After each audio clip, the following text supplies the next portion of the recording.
Welcome to another episode of Behind the Dreamers. I'm your host, Jennifer Loading, and we are talking to the achievers, the creators, the magic makers, and the dreamers. These are our friends, these are your friends, and they are living the extraordinary. I'm excited about my guest today. He has a passion for pushing boundaries and doing good. Over the past 25 years, he and his co-founder have initiated, expanded, and successfully exited 9 businesses, 2 of which reached NASDAQ listed status. Beyond the boardroom, he's an enthusiastic runner with a love for yoga and music making. I found out a fun fact about him that he used to be a drummer for an indie rock band, which is kind of fun. So I went through your profile and looked at all that. So we are going to be in for a treat today. But before I welcome him on, I do need to do a quick shout out to our sponsors. This episode is brought to you by Walt Mills Productions. Need to add excitement to your YouTube videos or some expert hands for editing? Look no further. Walt Mills is the solution you've been searching for. Walt is not only your go-to guy for spicing up content, he's the force behind a thriving film production company with numerous titles in the pipeline. Always on the lookout for raw talent, Walt is eager to collaborate on film and internet productions. With a background deeply rooted in entertainment and promotion, Walt Mills leverages years of skills to give you the spotlight you deserve. Want to learn more about Walt and his work? Head on over to waltmillsproductions.net and let your content shine. Okay, so now that we got all that done, we can get our guest on the show. I'm excited. It's going to be fun. So, Kieran, it's going to be fun. Kieran James, he's the visionary CEO and founder of Wonderful, a company revolutionizing instant bank payment technology with its commitment to simplicity, speed, and security. With 3 decades of entrepreneurial experience, Kieran is not only shaping the fintech landscape, but also serving as a non-executive director at the fundraising regulator. His passion lies in fostering positive social impact, supporting charitable causes, and empowering fundraisers for maximum impact. His mission is to establish Wonderful Payment as the foremost instant bank payment provider in the UK and beyond. So, Kieran, welcome to the show. Super glad to have you here today.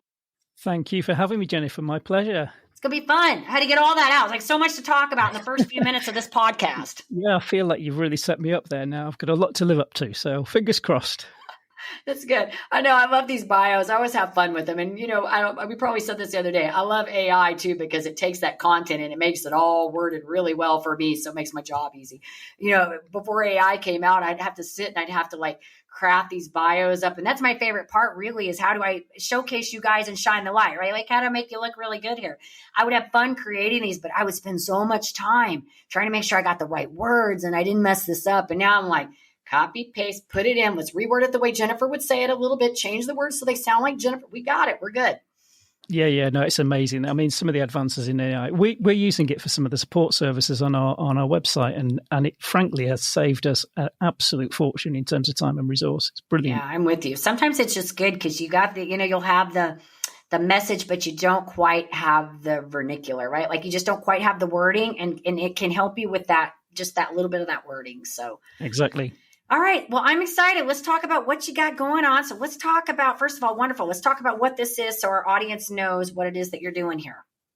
Okay, yeah. So latterly we're in payments, but it's been a very circuitous route into payments. So I'll share a little bit of the story if that's okay. We kicked off in 2016, and at the time you mentioned running in the intro, and thanks for the mention on that. I was doing the New York Marathon, I think the second time, for a charity called Mind in the UK. Raising money for Mind and basically using a fundraising platform in the UK, a very prominent one. And I think just a little concerned by the amount of money that was leaking from that platform into various different directions, whether that was the cost of payment processing or deductions from gift aid, which is a tax incentive that really is in place to benefit charities, or elsewhere. So what we did at the time was we thought, can we set up an alternative fundraising platform and see whether we can get 100% of the donations to go to charity? This was a completely philanthropic project. So I was running a telecoms business at the time. Spoke to my colleagues in the business and said, look, lunch breaks, coffee hours, do you fancy having a go at building a fundraising platform?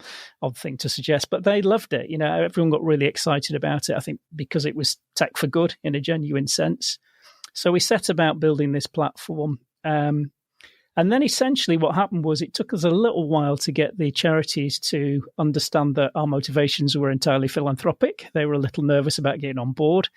And once they did, we have, a site in the UK called the Money Saving Expert, apparently one of the top 100 most trafficked websites in the UK. They endorsed the platform and said this was a fabulous thing. And suddenly that kind of skepticism and nervousness amongst the charities just evaporated, and they came on board in really big numbers. That then created a success paradox. So we were running this platform completely free, funded through corporate sponsorship. After about a year, we got a bank on board to try and cover some of the costs, and they helped us out. But essentially, as we grew, those costs of processing payments just grew along with the platform. So we found that was creating a really low ceiling on our impact and reach, and we thought, what can we do to solve this problem? And just in time, along came a new technology, open banking. So we adopted that. We moved away from card processing for donations, and suddenly we got a solution to the problem. So that is probably a slightly longer-winded way of explaining how we got to where what we're doing today. But that's the route. It's awesome. Yeah, no, and it's interesting. I think that, and we may have talked about this off camera when we met, but I think it's interesting how companies come about. I always feel like the best way is when you're trying to solve a problem, right? You figure out where the bottleneck is in something. And it was somebody, I don't know who it was. If somebody I was talking to recently even said that, he said he was trying to determine like who his client was. And he said, I was the client. Like I was trying to figure out the solution. When I tried to figure out the solution, then it became about there's got to be other people out there that need what I have because it was a problem for me. So I think that sometimes, that's what we have to do, right? Like that's what we do in business. Yeah. That's exactly what happened. I mean, in solving that problem for the charities and the fundraising platform, we thought, well, this cost of moving money from a donor's account to a charity's account is exactly the same problem that retailers face in getting the money from the customer's account to the retailer's account. And I think that was, again, that kind of second light bulb moment of, well, if we've solved this problem here, let's adapt and create an FCA authorized payments business in the UK and serve the commercial sector too. Yeah. Wow. Well, and I mentioned early on, I'm pulling the paper back up here. I'm like, what did I do with the notes that I just had? I feel like I'm shuffling papers today. You've had several different companies here and you brought them up. What did we count? 9? Was that right? 9? It's 9 with the co-founder. We've been working together since 2000, actually slightly before then, probably 1998. I think we first started working together. So yeah, a long time now. Yeah. 25 years, in fact. Yeah, you've had quite the journey then. I'm sure seen a lot of things coming and going in that. So I would love to know, maybe you talked about the challenge when you're bringing this and finding the need, but maybe even back this up because I would love to know just what you've learned being in this space, being an entrepreneur, maybe some of the challenges you've had to learn to overcome. Because I think a lot of times people coming into this space, we know because we're entrepreneurs and we know as building businesses, but people that are getting in often look at the end result. They see you at the end and they go, okay, this just happened, right? They don't know the journey that's transpired from here to here and all the hurdles. And so looking back, what were maybe some of the bigger challenges? And it may be, working with a co-founder, it may have been going into entrepreneur space, anything that comes to mind. Yeah, for sure. I mean, I started this in an odd way, going back to 1998. I was actually started life as a teacher, or my professional life as a teacher. Wow. And I went out to the Middle East to run a training institute over there back in about 97, 98. And they were looking for an expansion to other countries within the Middle East and said, can I put together a PDF marketing brochure? And this was as the internet was really starting to explode. And I thought, well, that's probably not the best route into marketing internationally. So I ended up putting together a website for them. And that was really what sparked the interest in running my first business. So the first business was a small loan from the bank for an Apple Mac computer, working from the bedroom and starting to build up a client list. Genuinely, that's how we started. I remember, again, some of the kind of highlights from that are the lowlights and highlights, the point of how do I reach my customers? So I know how to use the technology, but how do I get out there? Very different landscape in terms of search engine optimization, as you can imagine. Yeah. In fact, I famously talk to people about how we essentially gamed Google as they first started, which was as simple back in the very early days as putting the keywords in white letters on a white background and repeating them multiple times on the page. And you could probably manage to stay on Google for a day or two before they cottoned onto that. Obviously, much more different these days. Right, right. So, again, actually just thinking about the challenges over the last 25 years, that's been a significant one, just the changing landscape in technology. Yeah. So we found SEO and content creation to gain positions on and good rankings on Google much, much easier, say, 15 years ago than it is now. Right, right. So you've got to approach them. I mean, when I was first doing SEO, clearly there was no social media. It was a completely different approach to marketing. Yeah. So I think just being aware of how that digital landscape is changing all the time and trying to keep on top of it is probably one of the biggest challenges. Yeah. Well, and interesting that you say that, because when you were talking about like in 97, whatever year you were talking about, when we didn't really have, the internet was kind of 1843. like, okay. So I go back to like when I started, because I started my entrepreneur journey around 1998, 97, 98. My youngest was a baby at that time.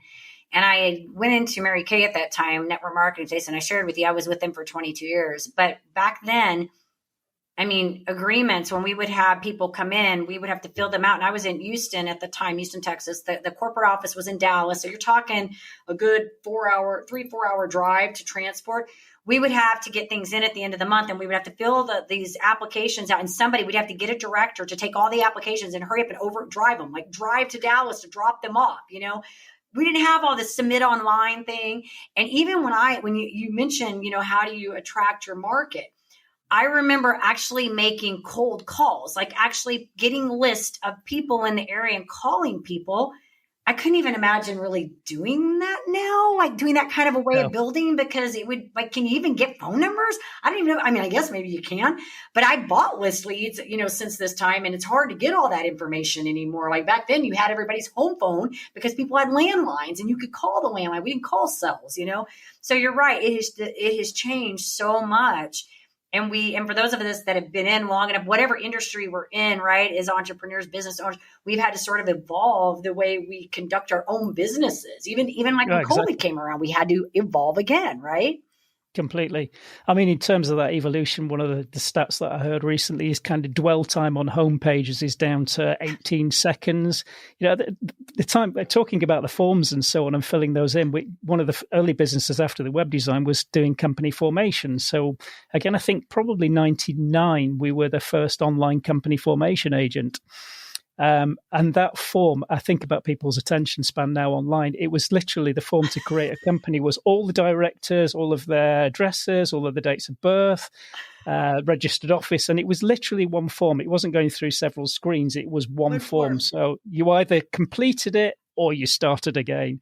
Yeah. And it really makes me giggle now thinking about how long people stay on a page, and you think 18 seconds, I'm going to have to cover a lot of ground in those 18 seconds. Yeah. I feel like people don't have attention spans anymore. No. People are just like, no. I can't see it fast. We ain't looking at it. I'm not even going to read all that. Everything's got to be short, sweet, to the point. I was just talking to somebody. I met with a marketing guy today, and we were talking about like content creation. I was specifically talking about the podcast, and he's like, yeah, like you got to put out he was giving me some advice, like try to put out like 8 pieces of content, and they got to be short to get people. I'm like, first of all, I'm stuck. Hold on. 8 things for 1, 8. I'm like, you want me to do 8? I can barely get 1. It takes me that long to get that ready. And I got to do this short enough to keep people's attention span and make sure it's good to keep their attention span. You're asking a lot now. Like, I mean, we had dial up, And the problem we're going to get is, of course, everyone using AI to generate those 8 pieces of content. Oh, and it's my just gosh. going to be, I AI bots talking to each other. Yeah, I think we should bring dial-up back just for a short period of time to show everybody what it was like to have to wait for the internet to connect. And maybe they'll appreciate waiting for a few minutes to read something, Absolutely. Do you know what's funny when you mention that? I think back to my students, and I remember being blown away the first time I was showing any of them the internet. And these are business studies students, and I typed in a query. And he went, we were on dial-up, so you heard the modem kicking off in the background. But when the results came back, they went, it's really good, but it takes a bit of time, doesn't it? I'm just thinking it's, that's teenagers. They're still the same these days. And I'm thinking this is searching God knows how many millions of pages and coming back. So I'm blown away, and the students are going, still a little bit slow. Yeah, right. I know, it's good. Well, and I think that's the great thing, though, is you get to see this transformation and evolve. And I think the businesses that really do good, they do learn to keep evolving and stay with the times and don't get so set on this is the way we've always done it. This is the way it has to be. We're going to, I mean, there's certain things I think, your principles or your values, whatever is important to you, those should stay grounded. But I think you can evolve that to where you can keep, with technology and all of those things that are going. I mean, I think, we just have to keep, or else you get weeded out. You're not going to be able to keep up with everything that's going on out there, Absolutely. So, absolutely. Good stuff. So, yeah, you got a lot of stuff going on. I was reading your bio, which the running stuff, we talked about that, and the yoga, a little bit about that. I had another question. I totally drew a blank on what I wanted to ask you. I had a really good one. It's going to come back to me in a few minutes, but I would love to know, we'll get on to another one. I'll come back to that. I would love to know, aside from all these other things we just talked about, all the, evolving, what have you learned about yourself specifically through this whole journey as, moving from the teaching to the entrepreneur space? Patience, I think, and to have more of it. I think genuinely, one of the things I learned from yoga, and it was fantastic. My first yoga teacher saying, it is a lifetime journey. So I do Ashtanga, and I think he was saying, to get through the whole of Series A, probably set aside 10 years. And you just think 10 years as a time frame seems a really, really long time. But it's the same with the business. People set up and they expect instantly to be generating revenue and profit. And it does take time. And that first couple of years can be really, really hard. And just being in for the long play, I think, is very important. So patience has become super important to me. Times when it's really, really tough, I think you've just got to sit back and say, if it's meant to happen, it will happen. If it isn't, it won't. But that sounds very trite, but it is fundamentally the case. There are things over which you've got control and things you really don't.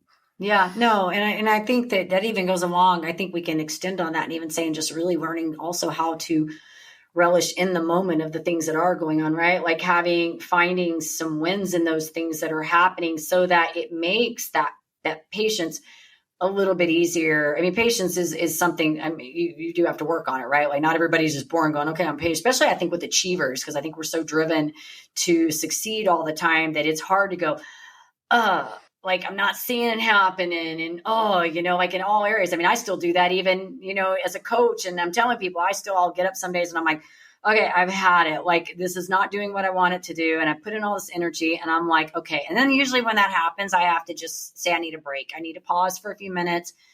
I want to, I don't like to make big decisions that are big without sleeping on it and really thinking, but it usually means I need to pause, So yeah, I think learning to find gratitude in that middle is important. Entrepreneurs, are you ready to level up your leadership skills? Tune in now for an exclusive offer designed just for you. This is my time. Did you know 63% of consumers prefer businesses aligned with their values? Recognizing your core values isn't just vital for business growth, it's the bedrock of effective leadership. Whether you're a seasoned entrepreneur or an aspiring creator, identifying your core values is a key step in constructing the framework of a successful leader, enabling you to lead authentically, expand your business, and live life on your terms. I never settled on play, putting the kettle to flame. I go 100 all day, foot on the pedal, no brakes. 10, 9, 8 on my dues, waited in line, 8. Are you ready to access tools to kickstart your leadership journey? Unlock a treasure trove of insights and get your free resources at www.linktree/Jennifer Loading. Take that crucial first step toward realizing your leadership aspirations and elevate your leadership game today. Ready to shine. I think that's really, really critical. And even today, just on the train into the office, you just get a LinkedIn post from somebody saying how great the service is. And that's it. It sets you up. It just changes your view on the day. I was coming into the office thinking, got loads on today. It's going to be really hectic. And that pops up. And as you say, it's taking some pleasure in those little things. Yeah, every day. Well, and I think the more you do that, the better you get at doing that. I know when I first started, I always say it's cliche because I try to talk to my clients about gratitude, and it's like, oh, they've heard this everywhere. And I'm like, it's not really about sometimes you just got to do things to do things. Sometimes you just got to do it to build the discipline. And, and for me, I'm a very disciplined person. When I started doing a lot of gratitude work, that for me was really just about doing the discipline in that, because I always say I didn't really grow up in a home where we were kind of see the bright side of everything. And so I didn't really have that in my bones. And so I would look at things and always be a pessimist. And I didn't like that. I really didn't like that about myself. And so I really went to work when I started doing my coaching on how can I change my outlook on things? And so the gratitude was one of the things I had to really work on, but I made it more of like a disciplined practice for myself in that I would write it down on my to-do list every day to purposely go in and try to find things I could be grateful for. And so I'd write it down. And Karen, I'll tell you, it was so cheesy. I would write things like, I'm grateful for my cups. I'm grateful for my plates. I'm grateful for forks. That's it. I'm grateful for a front door that locks, but the thing is, as cheesy as and cliche as that sounded, it got me into the habit of it changed the way I was thinking. It wasn't the only thing that changed though, but it was a piece of the puzzle that helped me to stop getting focused on things I didn't like, things I didn't want, and really start looking at the things in my day that I could find that brought blessing into my life. Right. And then that gets us back to, and that's how it helps, I think, for me with the patience ongoing, is that when I'm getting boggled, I can go, hey, but this happened today, and this is why I do what I do. And I think, that's also about objectivity and perspective. I think those are really, really key too. When we got started with this, we saw a very strong virtuous circle of charities, donors, and fundraisers whose, very being is about doing amazing things. That's what those people get up and do every day, whether they're donating, giving generously, running marathons, baking cakes. And the charities, clearly the people operating the charities are going to work every day making a real difference. So we saw that virtuous circle and thought there's a space in there for a fundraising platform to be equally virtuous and do this 100% free and fund that through another model. It was a model that existed. Corporate sponsorship wasn't anything new. But talking about objectivity and perspective, if I ever need a bit of that, all I need to do is visit our fundraising platform, and there's 55 stories on there. And, you read 2 of them and you go, okay, my life might seem a bit tough today, but look at what these people are doing and what they're achieving. Right. And I think that perspective is just so valuable. Yeah. Well, and to your point, just to really emphasize and hone in on what you're saying there is, so you're taking the proactive step to say, go look that, right? Like, and I think that's where it comes into like taking the step to do something about it, not sitting in that, if you're in that state of mind, right? Like doing something to pull yourself out of that state of mind. So many takeaways in all of this, I think, that are really, really good. So good stuff. Okay. So I'd love to know, because you are a runner and we talked about this, and everybody follows me, knows that stuff goes on in my house, has been going on for many, many years. I would love to know some of the parallels, like how that's helped you with your businesses and with, navigating all the complexities that come with owning businesses and bringing these businesses up and running. A couple of really obvious ones, I guess. Talking about patience, everyone's heard the quote, "It's a marathon, not a sprint." Right. So there's the same thing there for sure. Yeah. And I'm definitely not a sprinter. My kids laugh at me when I run quickly or try to run quickly. I remember doing the children's sports day, joining with the parents from there. I think I came last, and I'm really keen on running, but I'm not a fast runner. So for me, I think a couple of things that are really, really important. One is it takes me out of everything else. Genuinely, I call it my moving meditation. I'm sure I'm not alone in that. But I think just that physicality of it being such a rhythmic thing is really, really nice and stopping your brain for a bit.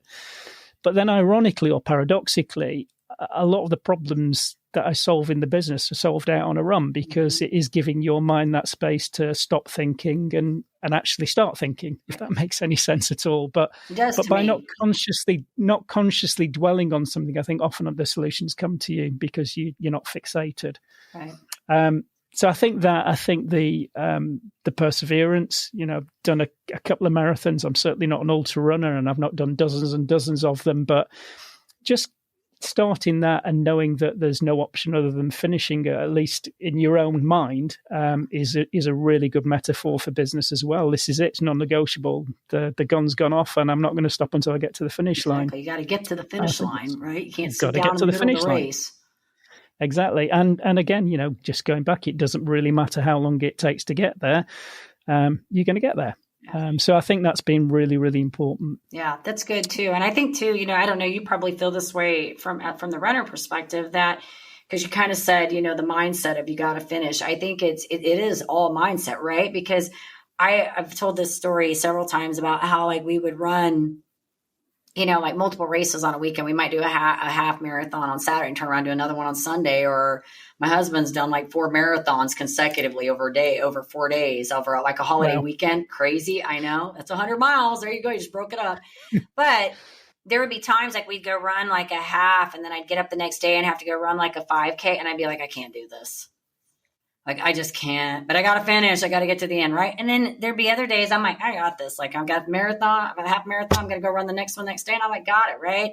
So it really becomes about the mindset. And I always feel like, how we do one thing is sort of how we do all things. And so I think that I feel like, when you do these athletic things on the side, they really do teach you these great life skills that you can really apply to all areas of your life, whether it be your business, your personal, and in your case, you're talking about patience.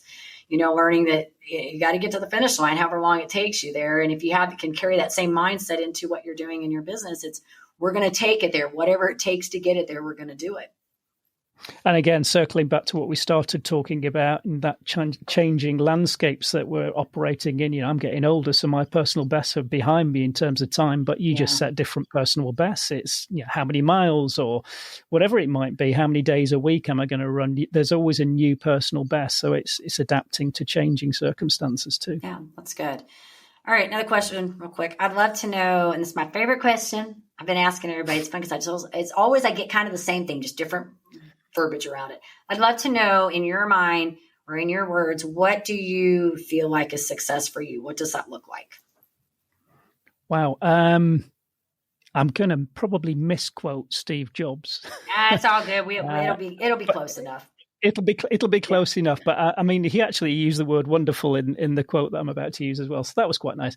And I think it went something like, I don't want to die being the richest man in the cemetery. I just want to kind of finish the day thinking we've done something wonderful. And I think that is just so important.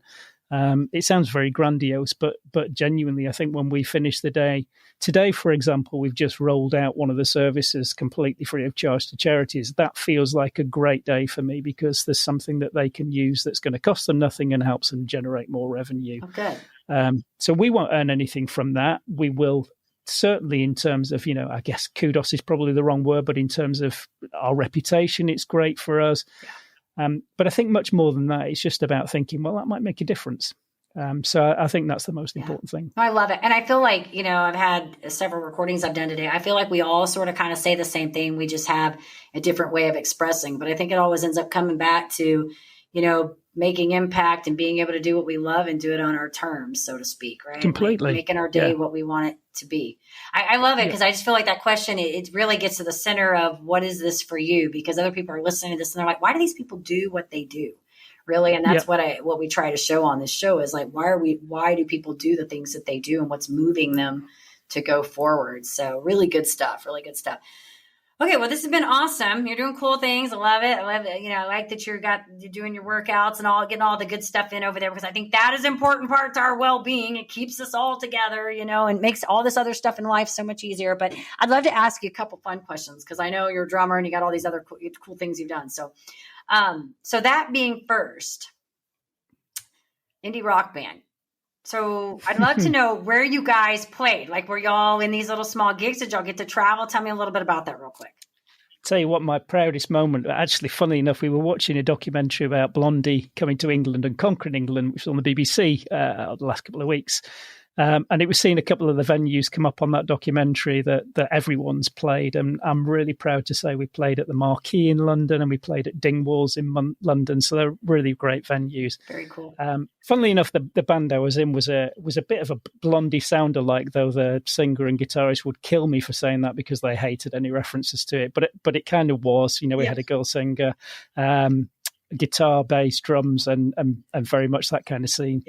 Early 90s, late 80s. So a little after Blondie's probably peaked, but great fun, really great fun. That's fun. Well, and Blondie was obviously, did a great job. So it's not necessarily a bad thing, right? It would be bad if she was like Glastonbury 2023 still playing. I know. Some of these singers are still going. It's fun, and she still goes. I mean, it's fun. And there was a couple of spots on the documentary from Glastonbury. I'm thinking, crikey, she could still belt them out as well. What a voice. So amazing. Great. That's so great. So great. Awesome. All right. So I'd love to know, this is my one question I have to ask you, because I know you're a runner and I know you told me that you have a specific diet that you follow, but I'd love to know like the one guilty pleasure. Like what's the one thing that's like, I really like this and I shouldn't eat it? I've got a terrible sweet tooth. So if I can find vegan versions of anything sweet, it's that. There's a restaurant that whenever I was in New York called Peace Food. Okay. That does some amazing vegan desserts. And of course, I shouldn't probably say this, probably offend all of you listeners, but American portions. So really nice big plates of something after a marathon is fantastic. There's a place here. They have 2 locations. It's called Spiral Diner that my kids love. And it's basically like the vegan vegetarian food.